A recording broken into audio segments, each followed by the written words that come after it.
জাতিসংঘের সাধারণ অধিবেশনের আজকে পর্দা উঠলো ৮০তম এই সাধারণ অধিবেশনে বিশ্বের যারা নেতারা রয়েছে, বিশ্ব নেতারা তারা অংশগ্রহণ করেছে। প্রথম দিনে সেখানে বাংলাদেশের প্রতিনিধি হিসেবে অংশগ্রহণ করেছেন অন্তর্বর্তীকালীন সরকারের প্রধান উপদেষ্টা ডক্টর মোহাম্মদ ইউনূস। এবং একই সাথে এই প্রতিনিধি দলে বাংলাদেশের অন্তর্বর্তীকালীন সরকারের ৩ জন উপদেষ্টাও যুক্ত ছিলেন। আইন উপদেষ্টা, পররাষ্ট্র বিষয়ক উপদেষ্টা এবং জ্বালানি উপদেষ্টা।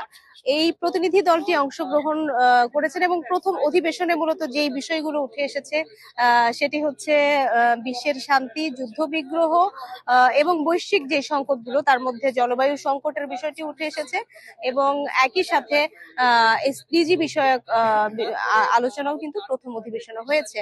টেকসই উন্নয়নের বিষয়ে আলাপ হয়েছে। তো সব মিলিয়ে এই অধিবেশনে অংশগ্রহণ করার পরপরই প্রধান উপদেষ্টা ২ ঘন্টা পরেই চলে যায় WTO এর মহাপরিচালকের সঙ্গে বৈঠক করতে। সেখানে বাংলাদেশের রপ্তানি এবং কি করে অর্থনৈতিক সমৃদ্ধি বাড়ানো যায় সেই বিষয়ে তিনি কথা বলেছেন। RMG ইস্যুতেও কথা বলেছেন তিনি সেই বৈঠকটিতে। এক্সট্রিম মশার কয়েল প্ল্যান্ট ফাইবার দিয়ে তৈরি, তাই সহজে ভাঙে না, সুগন্ধিযুক্ত ও নিরবিচ্ছিন্নভাবে জ্বলে। ডেঙ্গু, চিকুনগুনিয়া বাহি সহ যে কোনো মশার বিরুদ্ধে দেয় এক্সট্রিম সুরক্ষা। WTO এর মহাপরিচালকের সঙ্গে বৈঠক শেষ করে প্রধান উপদেষ্টা চলে যান ওয়ার্ল্ড ব্যাংকের প্রেসিডেন্টের সঙ্গে বৈঠক করতে। ওয়ার্ল্ড ব্যাংকের প্রেসিডেন্টের সঙ্গে কথা বলে দারিদ্র্য দূরীকরণ, বেকারত্ব দূরীকরণ এবং একই সাথে ঋণ বিষয়ক যে আলাপগুলো ছিল সেগুলো তিনি করেন এবং বাংলাদেশের উন্নয়ন আরো কিভাবে টেকসই করা যায়, কিভাবে আর্থিক সংকটগুলোকে মোকাবেলা করা যায় সেই বিষয়ে আলাপ করেন। তারপর পরই নেদারল্যান্ডসের রানীর সঙ্গে একটি দ্বিপাক্ষিক বৈঠক অনুষ্ঠিত হয় প্রধান উপদেষ্টার।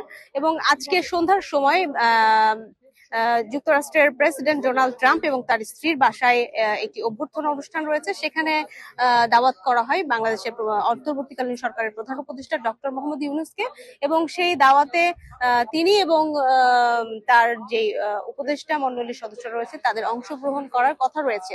তো সব মিলিয়ে আজকে প্রথম দিনের জাতিসংঘ সাধারণ পরিষদে অংশগ্রহণ প্রধান উপদেষ্টার এবং যে সাইডলাইন বৈঠকগুলো হলো সেই ইস্যুগুলো নিয়ে একটু পরেই একটি সংবাদ সম্মেলন করবেন অন্তর্বর্তীকালীন সরকারের প্রধান উপদেষ্টার প্রেস উইং এর মাধ্যমে আমরা আরো বিস্তারিত সাইডলাইন বৈঠকগুলো বা সেখানে আসলে আরো কি আলাপ হয়েছে বাংলাদেশের পক্ষে এবং বাংলাদেশের সঙ্গে অন্যান্য রাষ্ট্রগুলোর সঙ্গে দ্বিপাক্ষিক আরো কোনো নতুন কোনো চুক্তির কথা কিংবা নতুন কোনো সম্পর্কের কথা সেই বিষয়ে আসলে আমরা বিস্তারিত জানতে পারবো সেই সংবাদ সম্মেলনের মধ্য দিয়ে। তো মোটামুটি জাতিসংঘের সাধারণ অধিবেশনের প্রথম অধিবেশনটি এখনো চলছে। এই ছিল মোটামুটি আমার কাছে সর্বশেষ তথ্য। ২৬ তারিখ বাংলাদেশের অন্তর্বর্তীকালীন সরকারের প্রধান উপদেষ্টা বাংলায় বক্তব্য রাখবেন, যেখানে নির্বাচন, সংস্কার এবং রোহিঙ্গা প্রত্যাবাসন ইস্যুতে বার্তা আসতে পারে বাংলাদেশের জন্য। মোটামুটি এই ছিল সর্বশেষ তথ্য।